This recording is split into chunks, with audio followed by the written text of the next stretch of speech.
Dernière question. Ouais, on va finir avec le monsieur après, la dame et le monsieur, et après on termine. Oui. D'abord, félicitations. C'est aucune question, seulement un témoignage. Ce film m'a fait faire un grand bond en arrière, du temps des années 70, on va dire. Et les personnages me rappellent étrangement un couple d'amis, justement, qui ont vécu comme ça, pas de façon aussi extrême, mais dans un tout petit village perdu dans, même pas un village, dans les montagnes des Alpes, de Haute-Provence. Ils ont vécu comme ça, alors il n'y avait pas de rite de passage à l'âge adulte, etc. La seule différence, c'est que la femme n'est pas morte. Mais, ça pourrait être le sujet du prochain film, mais tout simplement que, justement, les enfants grandissant, les questions se posant, parce que la maman, cette amie, était prof d'anglais, lui, architecte, et d'ailleurs, étrangement, il ressemble à Viggo Mortensen, vraiment. C'est surprenant. Et la seule différence, c'est que le couple a éclaté au moment, justement, où les enfants sont devenus adolescents, et il a fallu qu'ils aillent au collège, et ça a été le début de la fin, quoi. Bon, voilà. Mais pour dire que ça n'est pas du tout une histoire complètement... pour moi, c'est tout à fait réel. C'est du quasi vécu, puisque j'ai vraiment côtoyé ce couple. Voilà. It's not so much a question as a testimony, saying that this movie kind of took me back in time, because in the 70s I used to know a couple of friends of mine who actually kind of lived like this for a while with their children. As did I. I lived like this. Et lui aussi, en fait, moi aussi j'ai vécu comme ça, un petit peu. Et donc en fait, pour moi, ce n'est pas du tout un film... Il est temps d'arrêter là. Alors, so for me, it wasn't. I mean, it's not unrealistic, because those friends of mine really lived this. The only difference is that the mother was still alive, and that but they eventually split up when as the children grew up, and so when they had to go to high school and everything, it kind of became a problem, and so they split up. I think for many people who have not had your experience, it feels extreme. Pour les gens qui n'ont pas vécu cette expérience, ça paraît très extrême. But I know people today who live like this. Mais je connais des gens, moi, qui aujourd'hui vivent comme ça. One of my friends built his house in the middle of Washington State, is raising his children like this, grows his own food, everything. J'ai un ami qui vit dans l'état du Washington, qui s'est construit sa maison et qui vit de son potager et qui vit exactement comme ça.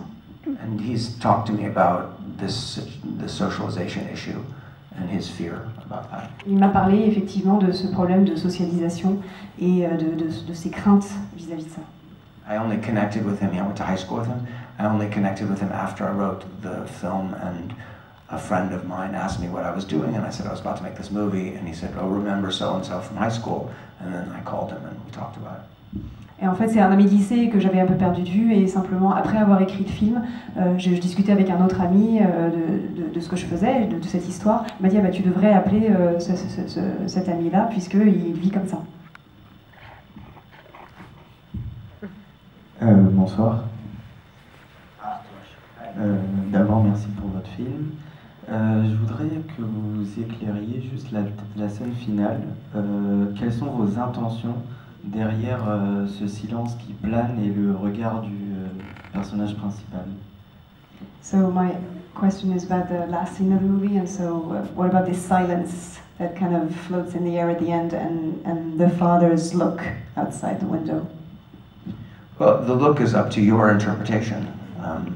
Again, I can tell you what I think he's thinking and what Viggo and I talked about, but I like that it's sort of an open moment, you know. For me, it's neither happy nor sad, and I'm not going to tell you what I think he's thinking about, but it allows you to watch this family. It's I don't know how to say it, moment quotidien. It's just a daily moment. It's not an extreme moment. It's just this is part of their life, and I like that you get to, you know, hopefully you're thinking about where they're going and what this whole journey has been. I know what he's thinking about because he told me and because we talked about it, but it's not explicitly stated, I think.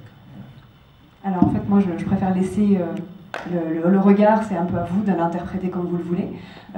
Moi je sais exactement ce que Viggo Mortensen, à quoi il pensait quand il a joué ce regard, et on en a discuté entre nous, mais voilà, moi je préfère laisser la libre interprétation. C'est ni heureux ni malheureux comme moment, simplement vous pouvez le voir à la fois comme une revisite du parcours et puis ensuite dans quelle direction ça va.